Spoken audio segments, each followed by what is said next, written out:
welcome to another episode of the Byproduct podcast. I am your host, Ian Prukner, and I'm so excited to be spending a few minutes with you today, getting better together, because when we get better, things get better. I'm super excited today to have a friend of mine on as a guest. And Dave, you and I have known each other for, 15 years. I remember meeting you through a friend of a friend. And Dave Rayner is just an absolute, all-American sort of success story. Played in the NFL, kicking, which is got to be probably the most mentally taxing position that there is, crushing it in the entrepreneurial space right now, kicking off his very own podcast. Ton of great stories, ton of life lessons. And so Dave Rayner, welcome to the Byproduct podcast, brother. Good to see you. Good to see you too, Ian, man. Thanks for having me on. I'm excited.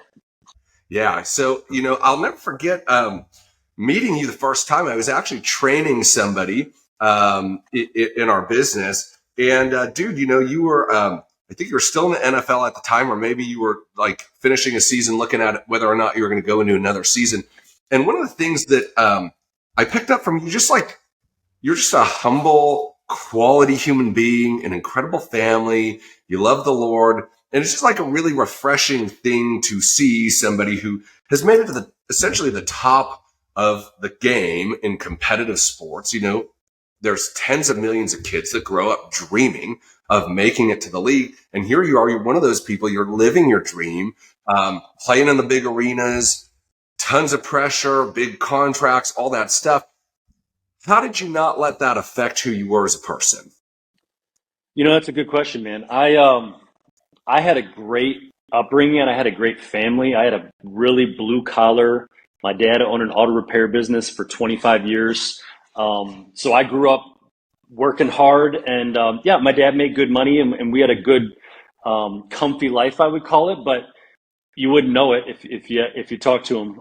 We worked our butts off and kind of came up to, take the money that you made and use it for good, right? And to be able to bless somebody else and just to be able to have a good, solid, life is something that I always wanted. I had it when I was younger, and I'm trying to do it for my kids. So money can change people very easily, but if you have a good, solid ground base and family around you, it's a lot easier. Yeah, that's so interesting, right? One of the things that I've taught people a lot is that money doesn't change you, but it exposes you, right? And so you had this really solid foundation. And so, with the success and the accolades and some of the achievements, that's sitting on top of that solid foundation, right? And so a lot of guys that don't have that or have cracks in that foundation, as that weight builds up, the cracks become more and more evident. Eventually they break, their lives shatter, right? And so I think that surrounding and that upbringing makes a big difference. So help me understand this, because it's whenever I have a chance to talk with people who played competitively at a super high level, like what's the difference? What's the difference in training for that level of competition compared to walking out as a walk-in on the high school team? Like, what does that look like? Because Dave, most of the people listening are entrepreneurs. You're an entrepreneur, and most people have a picture in their mind of what it should take to get to where they want. And then there's the reality of what it actually takes to get to where they want. And so what does that look like, right? What I found is at the highest level in anything, business, in sports, in relationships, in health, like there's a price to be paid and it's foreign to most people. They don't even comprehend what it looks like. What did that look like for you? What did that look like being around some of these really ultra high performing people? Like, what did their training look like? What did their lifestyle look like? What sort of commitments to that dream were they required to make to be in that position? Yeah, that's something that I literally, I kind of chat weekly about this kind of stuff because I'm on a fantasy football league, and some of these guys in our league, or just people that I talk to, are like, "Oh, I don't understand why that guy couldn't catch that ball, or couldn't do this, or couldn't do that." And I'm sitting there, I'm like, man, all I did was kick field goals, right? Which don't get me wrong, it is difficult. It's a hard and talent and skill that has to be stewarded very well. I mean, there's people that can either kick or they can't kick, right? That's what I always tell people. Their parents are like, "Oh, can you teach my kid how to kick?" And I'm like, "No, you either can do it or you can't." But I was just a place kicker, right? So I had a small piece that would come out I was typically you're not getting run into, typically you're not involved in a lot of the physical activity on the field. But there is something to be said. If I would love to take certain people and put them on the sideline of an NFL football game, just to feel and to hear the hit, the speed, the where guys, all this around you. There's so many things going on that are being talked in. There's three different guys that are saying the wrong play over here, so that one guy can actually speak it into the helmet, and you got cards, and there's so many aspects of a game going on. Not even to talk about the physical part of it. Like the physical part, I mean, I got hit like a handful of times in 8 years of playing, and every time I was like, dude, I might never walk again. My whole body hurts. And it was like one play. Say it right. Like, listen, like I walked on the treadmill yesterday. I was like, man, why are my hamstrings so tight, you know? So, but these guys are getting hit. I mean, a running back, like one of my best friends is a running back, played in college, played in the NFL. Like, and a running back's on the ground every single play that he's on the field, right? And who knows whether he's getting hit by a safety who's probably the same size or a little smaller, or you're getting hit by a 360-pound D lineman that could just crush your whole entire body. So, dude, it's one of the most amazing things I've ever been around. Just to the speed, the strength, durability, the mental part of it. I mean, my first year I played in Indianapolis with Peyton Manning was our quarterback. The knowledge and the at-line adjustments that guy makes based on 10 other guys on the field that he can see, it is unbelievable, man. So so in the offseason, I would go and I would kick about 150 balls like a session, and I would do that 2 or 3 days a week. And that's just a place kicker. That's just keeping my body and my mind kind of in shape moving into the season. And so guys like quarterbacks or receivers or, you know, the reps and stuff guys are getting to go into that short 3 or 4 month period of season is unbelievable, man. It's a short window, but those guys, there's a reason why guys are retiring early and getting out just because of the physical, toll on your body. You know, it's so interesting you brought up there about Peyton and like all of the other stuff that's going on in the field, right? Like there's these guys, these Monday morning quarterbacks, right? Average Joe wants to critique everything. And he's like, oh, I can throw a football. But like what people don't understand, Dave, is the difference between novice and mastery is bigger than the difference between complete ignorance and novice. Like I've never heard of this, and now I do basic things, right? Like, yeah, you got to throw the football better than almost anybody else on the planet. Yeah, you need to have better strength and conditioning more than almost anybody on the planet. And then on top of that, you need to be able to manage the chaos that's going on around you. You need to be able to adapt real time. You need to look for opportunities, sort out your risks in front of millions of people who are going to say what you did or didn't do correctly. And you're going to do this over and over and over again, right? And most people think, oh, it's just throwing the ball. Right? No, it's not just throwing the ball. So in my mind, and I love studying the mental aptitude and acuity of high performers. In my mind, your role on that field has got to be arguably probably one of the more mentally taxing roles because the whole game is essentially stopped in some way, right? And like the entire focus is on one dude, right? It's not like, oh, the quarterback's going to connect with the receiver. And then it's like, you're here for this one moment.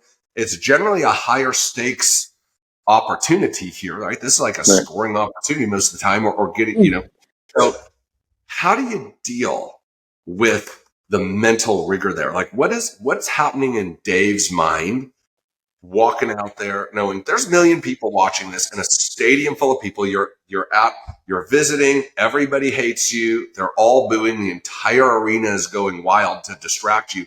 How do you lock in on that target? Because Dave, most of the people that I work with, these high achievers, like they can't lock in on their target if a bag of Cheetos makes too much noise. Like, it's a shiny object.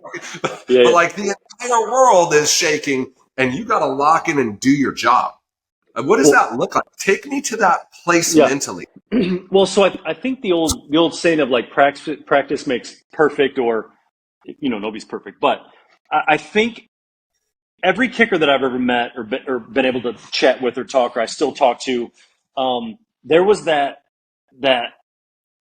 the amount of reps that you would do got to the point where you didn't have to think about what you were doing, but there was little triggers and things that I would do during a game. I always tried to not listen to the PA announcer, whoever was, about the distance of the field goal. I used to try to not listen to that because I didn't want the distance to change anything in my head about what I was going to go do, whether it was an extra point. So when I was in the NFL, it was a 20-yard extra point. Now they moved it back. But whether it's a 20-yard extra point or a 65-yard field goal, I don't want that to go, oh, shoot, there's some wind coming in. I got to kick it harder. I got to do this. I wanted to go out almost like a robot, as much as you can be, and to just focus on the one spot on the ground where the ball was going to be. There's so many things around you. Behind the uprights, there's people with signs and throwing stuff, and the wind is blowing, and the uprights are doing all kinds of stuff. If I could focus on that one spot on the ground, knowing that my snapper was going to snap that ball, my holder was going to get the ball right to that spot, all I had to do was think about that 1.2 seconds that I had to come in, and then after it was either you're great or you're working on something or fixing something. So I got really good at blocking out all the noise, so to say. I mean, it's kind of cliche, but literally, I got good at just honing that in and just only focusing on a little tiny spot, rather than going, man, I don't know, I missed one earlier. I better overcompensate or do some different things. So. It's I got into just a rhythm, which is so funny too, because I could do that at a really high level, but then now, like, I love to play golf and I got a pressure putt and I miss it by like 6 feet. And I'm like, there's 4 people watching me and I can't do that. But before, so yeah, man, it's such it's a God-given talent, to be honest. That's nothing that I don't want to say I learned how to do it, but I was able to take something that I knew how to do, and I over time, I kind of honed it in to make it really, really, really finite in what I was trying to do. Yeah. All sorts of people have all sorts of talent. Nothing is more common in the world than unsuccessful, talented people who just don't do anything with their talent, right? Like, you had a talent, then you worked at this at a very high level for a long time. I love what you were talking about there in a couple of ways. One was almost that, like, muscle memory from doing the reps, right? Like, a pro has failed more times than a beginner has even tried, right? And so you do this to get it automated. It's one of the things I try to teach people in business. Like, your income producing activities got to be automated. They got to be on autopilot. You can't be thinking about this all the time. You need that brain space to grow and improve, not to like execute on basic daily things. That's what you're talking about there. Like, I did so many reps that I didn't need to think. I just walked out there like Robot Dave and did my kick. But that came from years and years and years of practicing essentially the same thing over and over. And a lot of people, especially in business, they get bored with the fundamentals. And then they start wandering off into different ideas or different products or different this, that, or the other thing. They never give themselves a chance to be world class at that basic thing. Like, how did you deal with the monotony of it at some point, right? Because, like, everybody wants the dream. Everybody wants to be under the lights. Everybody wants the big contract. Everybody wants that respect, but nobody wants to go and kick 100,000 times in 10 years and not be like, oh, I want to be a quarterback today. I want to be the running back. You know what I mean? Like, how did you lock in on that? Because what it takes to win there in sports, it also takes in business and fitness, in spirituality. It's like, you can't wander off into every place. You got to find those things that work and then work the garbage out of them. Like, how did you hold that skill? So I think part of it was, I think we're similar in, like, I love the details part of it. And I got good enough where I could kick a ball and I could tell you, like, I didn't catch it perfect. I caught it a little outside. It's going to turn. Like, I got to a point where I could feel the muscle memory part of it was so in tune where if I could kick a ball, like, with a blindfold on, I probably could have kicked it and told you exactly where it was going to go. It got to that point. So, but I also really enjoyed the grind. I love to go out on a field and like put some music on with a bag of balls and just work on the different parts of it, right? The different angles and the flight and how to hit a ball if I've got a windy field, and that just became really, really, really interesting to me. Plus, the monetary part of it was great too. Like the better you do, the more money you can make. So, which is very similar to business now. I mean, the more services that you can bring and the more value you bring, the more money you make. So it was very similar in like there's different parts of contracts where you're like, hey, if you hit 90% on the year, you can get $1 million bonus. Oh, okay. So I've got to work on a few things out on the field in beautiful weather, what they're going to pay me for anyway. And if I get a little bit better, I can make even more money doing the same thing I'm doing now. So it became it became obviously more fun and more like there's always little things you can work out, right? Like there's so many tiny intricate parts of that whole process that people see that takes 1.2 seconds, but if the snap isn't perfect, the holder's got to spin the ball, which takes longer, which means I can't get into the ball quicker, so I have to slow up my approach. But if the snapper gets the ball perfect and he can spin it and the laces are out, that ball is on me and I'm putting that thing where I want to put it. So but that was fun. That turned into a really fun process over time. Yeah, the mastery is really about learning how to love the process, right? There's a book once that I read that said, you don't need to love the work, you just need to love the result. And that's true to a point, probably to get you started. Right. But finish well, to play at the top levels. You eventually do learn to love the process. Like you loved your craft. And it goes back to this idea, right? Like, there's 25 things going on here that are just blind to somebody like me who's just, he's kicking a field goal. Okay, but there's so much more going to that. And the master loves those nuances and they love being great at those things. How do you deal with failure, right? Because failure is something so many people are afraid of, and they will go to great lengths to avoid failure, including giving up on their goals and dreams so that they can continue the facade of their appearance. And I have to look, less than in people's eyes. And one of the things that's so interesting to me about professional sports is there's nowhere to hide. Like you were talking about, hey, if you're at 90, you get an extra $1 million. The contracts don't hide. The scoreboards don't hide. The instant replays don't hide. The fantasy drafts don't hide. Like what's your relationship with that level of accountability and failing, right? So like, obviously you don't make every field goal. Sometimes there's really high stake, high pressure things that don't go our way. How do we rebound from that in a positive, productive way and take failure and use it as a tool to become even greater than we are now? Like, what's your relationship with failure and accountability like? Man, I love that. I love talking about this right now because I feel like I just had this conversation with my wife the other night, and we were saying like we're kind of in a society right now that like we won't let our kids fail. Like we're afraid to let our kids fail, and I'm like, that's a major problem, right? So I played.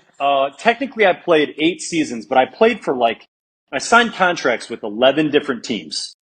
Some of it was like I signed it in off season, but then the contract, like it wasn't going to work out and we kind of bumped to the next one. And I didn't play in games with all these teams, but I had a guy, this used to bug me a lot when I was younger and even when I was playing, and they called me a journeyman, and it like, cause I'm like, I didn't even know, it was like almost like you're in the NFL, but you're kind of like, you have no stability. You can't stay somewhere a long period of time. So this messed with me. I had lots of talks with the Lord about this. Like, what do I do with this, right? And somebody said something about, well, dude, you've been cut like 11 times. And there was another person in that crowd that said, yeah, but he got 11 different teams to sign him. And I was like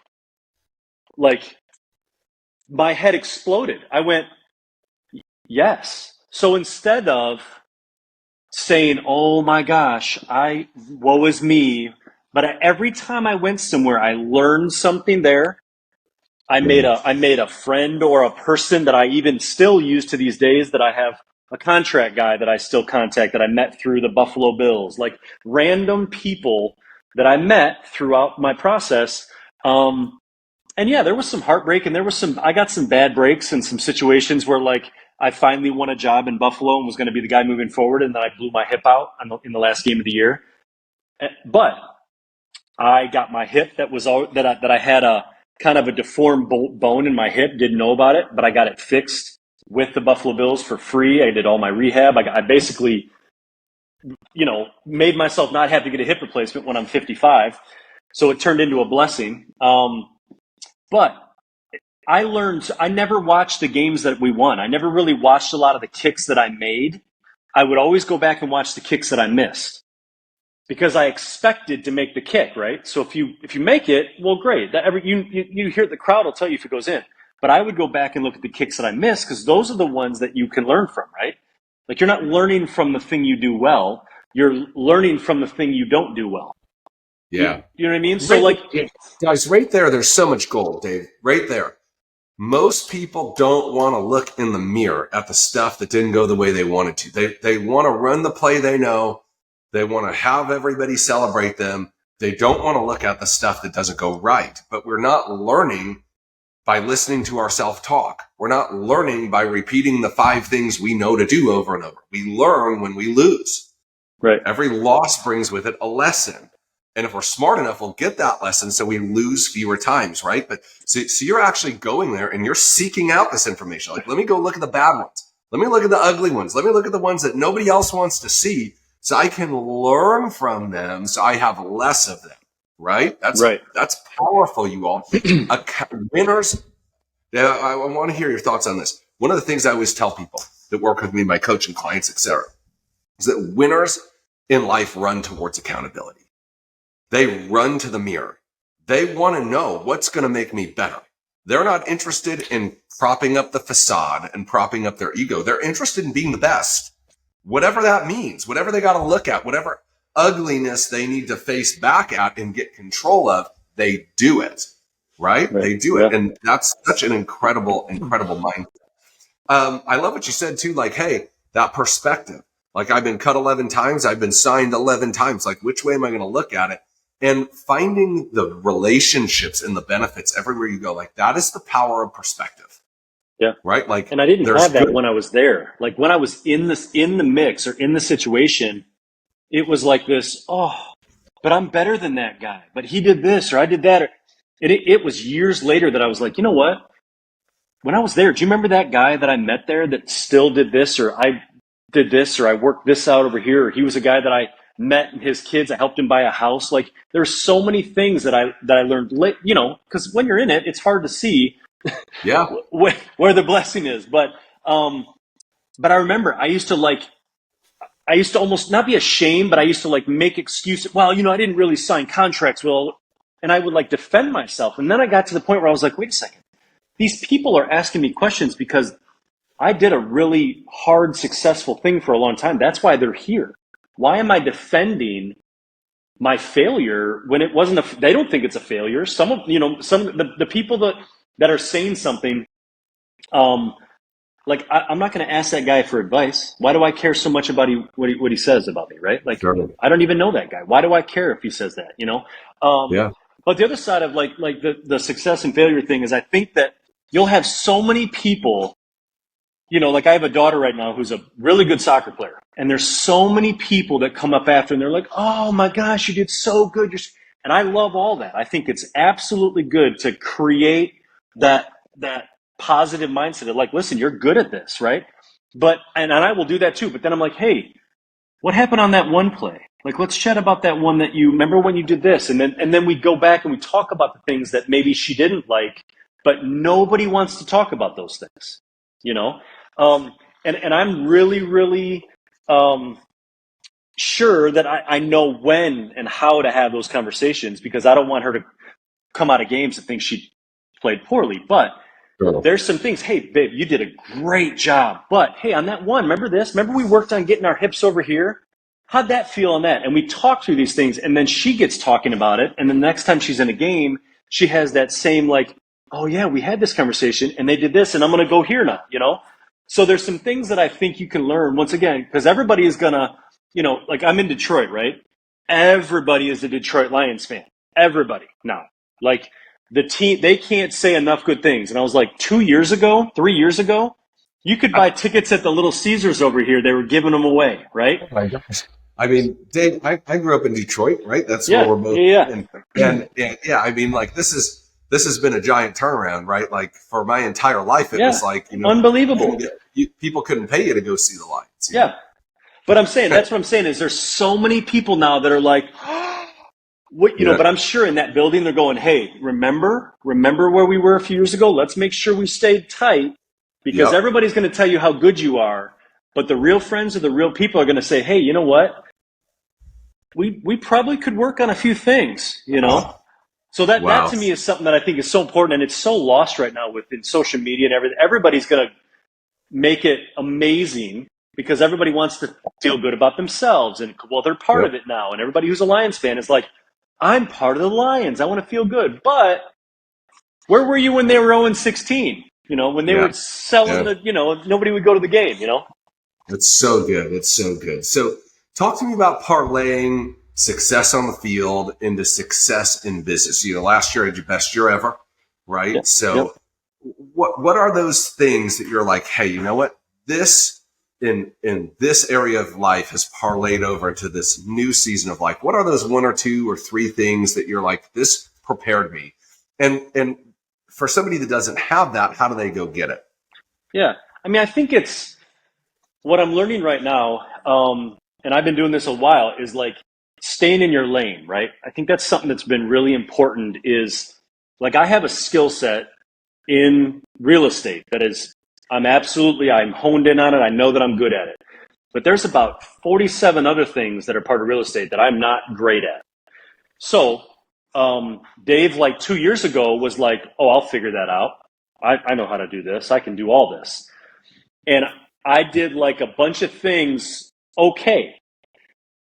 But what I'm realizing is like bringing somebody in or giving this out or passing this to this person or bringing somebody in to help me with over here. Now I can stay and do exactly what I'm really, really good at. Because when I played sports, like if you asked me to go out and make a tackle, nope, not your guy. Not a chance. I can't tackle those guys. I can throw a ball, but I can't throw a ball like Peyton or Brett Favre or any of those guys.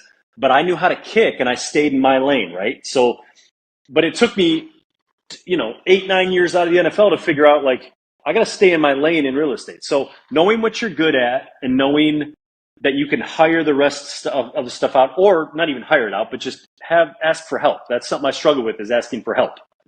But I'm asking for help now, which has been a big thing. The other thing that I think I learned is you can't, like I brought a couple members into my team a couple years ago, and they just thought they would just show up. And because my team and my name and my business was doing well, they were just going to come right in and do well. And that was a lesson for them. They were young guys. And I was like, listen, man, that's my thing I built. So you got to come in humble and you got to say, hey, how can I bring value to you? How can I bring value into this situation? Because I've already got my stuff is established up here. How can I come in humble and say, hey, I don't know what I'm doing. Like I sent you a text the other day about coaching stuff. Like, listen, I think you're absolutely on point with 99% of the stuff that I've watched from you. I'm like, I need a guy that I can bring in that knows more about certain areas than I do. And that's a thing that I'm having revelation about, because before I'm stubborn and I would figure it out. I'll figure it out. I'll get it eventually. Yeah. 27 years down the road, I'll still be figuring it out. So that's right. That's the key. How fast do you want to go? Because you probably could. It's just going to take you forever. Yeah. And knowing that there's putting some pride down and saying, hey, I don't know how to do this. I just hired a person to do some social media stuff for me. Like, I was like, hi, not great at it. Don't have time for it. Forget about it. Can I hire you to upload X, Y, and Z on a weekly basis for me? Done. And they're doing that. So I think coming in and adding value instead of taking is something that is really important in business. How can I help you as opposed to what can you give me? And I think the balance of it too. There's a really fine line between, if I stay at my office till midnight every single night, I'll make this thing run, but everybody around me is going to hate me because that is all I have. So learning how to, we've got 4 kids. my oldest is 11, my youngest is 3. So like that's been a work in progress to figure out how do I put all of my time that I need here and how can I be a dad at home. And it's just in the last couple of years that I've figured out and realized how to kind of do it. And it's still a work in progress. But I would say like work-life balance is huge. Now, if you're not like a great family guy or don't want to be a great family guy, then put all your time into your business. But for me, it was I want to have success and make money, but I also don't want to miss soccer games, and I want to make sure that I can have talks with my kids at night and put them to bed and do all this stuff. So that was a really hard thing, like to try to figure out and have like, hey, babe, this is what I got to do, but I also want to do that. So priorities, making sure your priorities are straight, I think is important. And boundaries, right? And honoring yourself enough and the dream inside of you enough and the callings on your life. Like, we're called to the business world, but we're also called to our families. We're also called to our spiritual walk. We're also called to maintain our bodies and our health. So like we've got to honor those things, and we honor them by having boundaries around them and saying, hey, this is important. This is important to my creator. It's important to me. And so I'm going to honor those things, and I don't need to be out of balance all of the time with that. So Dave, listen, we could sit and chat for hours probably. I've got all sorts of questions. We'll have to do this again here soon. For sure. And maybe get to some stories and some other stuff. But how do people connect with you? Where can they find you? How do they connect with Dave Rayner? Yeah, so I am starting, and I don't want to put a date on it yet because that'll get me in trouble. But I'm starting a podcast called The Point After, because I just think it's got a little football relation to it, but it's also like, hey, let's talk about life after the football. And I've got family stuff I want to talk about. I've got faith stuff I want to talk about, business. I just want to, BS about the Monday morning quarterback stuff. So I'm going to have a podcast here. My goal is by the start of the year. By January, I'd like to have something up and running. I love it. And then I've got, you can follow me on Instagram on the Dave Rayner. And then I've got a Facebook as well. So when I do some videos on there and some different things, but like I said, I think the podcast is going to be a really fun, cool way to just interact with people and kind of get some stories out there that I'm pretty excited about. Yeah, that's awesome. Well, guys, go follow Dave at the Dave Rayner. Is that right? At the Dave Rayner. Yeah. Okay, go follow him on Instagram right now. Make sure you stay updated on the podcast that's coming out. It's going to be amazing. Dave, thank you for your friendship. Thank you for your time today. And thank you for your example. Like I said at the beginning, one of the things that caught me the very first time I met you said, here's a guy that's got a lot going on. He's got the right stuff going on too. And that's more important, right? Because successes come and go. Businesses come and go. Influence comes and goes. But at the end of the day, you're always there with you and how you lived and making sure that you can look in the mirror and be proud of who you see looking back at you. That not only did you do amazing things, but you did it in the right way. Doesn't mean we don't make mistakes. Doesn't mean we're not goofballs sometimes and need some correction and some redirection. But, you've just always struck me as somebody who's had their priorities straight. And I love that, because there's nothing less successful than somebody who's been very successful in one area that matters and losing big in others. That's not a win at all. Right? And so you're winning a lot of areas, brother. Thank you so much for your time today. Go follow Dave now. And thank you again for your time, everybody. Until next time, we'll see you soon.